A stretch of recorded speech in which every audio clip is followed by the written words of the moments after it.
I understand that using the curriculum design workbench occurs over 5 stages. Stage 1, course learning outcomes. Stage 2, the course level rubrics. Stage 3, assessment. Stage 4, learning activities. And Stage 5, mapping.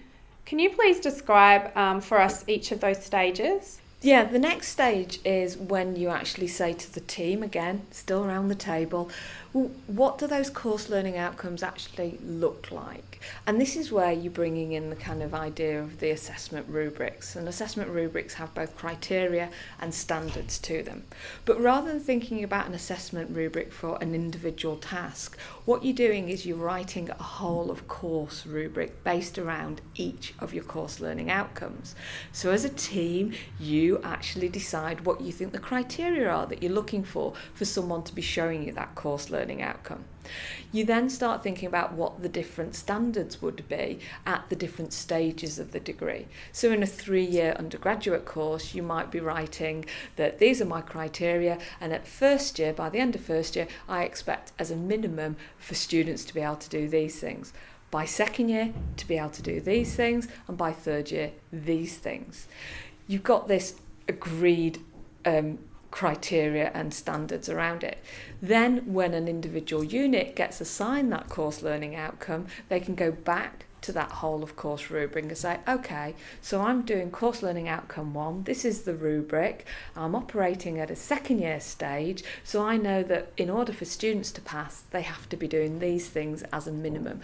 And they use that language that students then become familiar with, that there's the same judgments being made around the same areas for everyone all the way. It's got the continuity, it's got that standardisation. It doesn't mean that academics can't have academic freedom. They can obviously add additional things to their own assessment task rubrics, but it just means around the course learning outcomes, you get that consistency going on and people understand where they're trying to get to. The next stage, once you know what you want the course learning outcomes to look like, what the standards are, is to think about, well, what's the best way of assessing that? What kind of things should we be getting the students to do to show us they can meet these standards, to show us that they can demonstrate the different criteria?